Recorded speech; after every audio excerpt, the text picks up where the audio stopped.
Cette année, nous sommes allés à la rencontre de deux jeunes entrepreneurs, Nicolas Meyer, gérant de l'ETA Meyer du Terre à Winternheim, qui a été créé cette année, et Rémi Fage, gérant de l'ETA du Neuland à Sonthofen, qui vit sa 3e campagne. Par rapport aux autres années, c'est dans la moyenne supérieure, mais par rapport à l'an dernier, c'est largement le double. Les rendements, la qualité, tout est réuni cette année par rapport à l'an dernier. On a préféré oublier l'année dernière.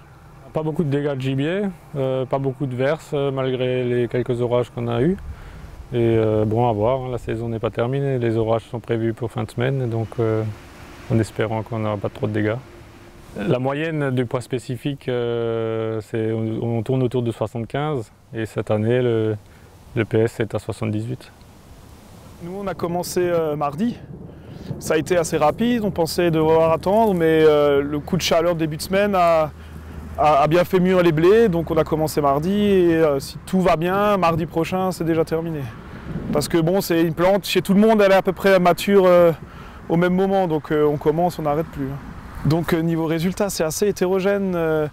Ils ont bien poussé tout au long de l'année et à la fin, on a eu des grosses chaleurs au-dessus de 35 degrés qui l'ont un peu fait échauder. Donc on arrive à des blés, les meilleurs que j'ai fauchés pour l'instant, on est sur du 92 quintaux et on descend jusqu'à moins de 60 selon les terres et l'irrigation aussi.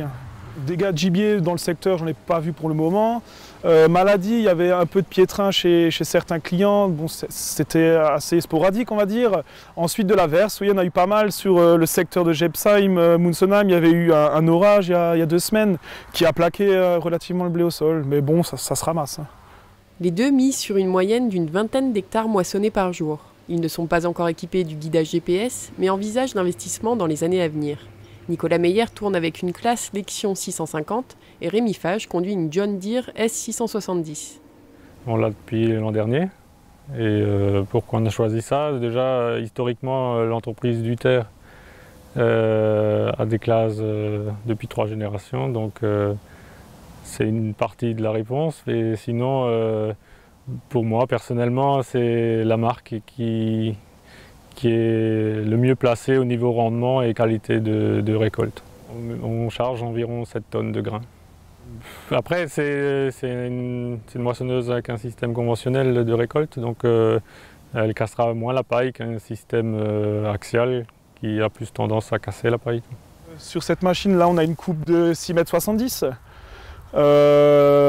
On a une trémie de 15 000 litres.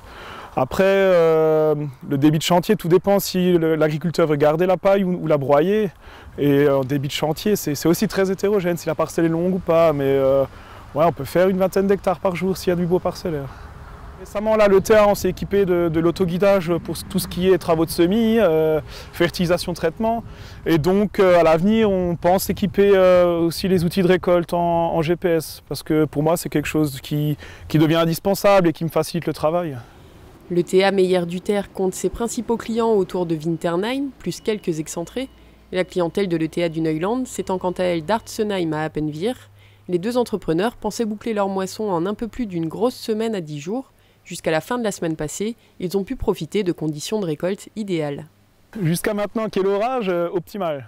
Je veux dire, on a des nuits où il n'y a pas trop d'humidité, il n'y a pas trop de rosée le matin. Je veux dire, on attaque à 11 h, hier soir on a fauché jusqu'à 11 h aussi, ça allait bien. La paille passe bien, le grain est sec, hein, très sec même. Là j'ai fauché à entre 13 et 14 d'humidité, sachant que l'objectif optimum c'est 15. Donc les conditions sont bonnes, hein, et on ne fait pas de tassement dans les champs, non là c'est bon.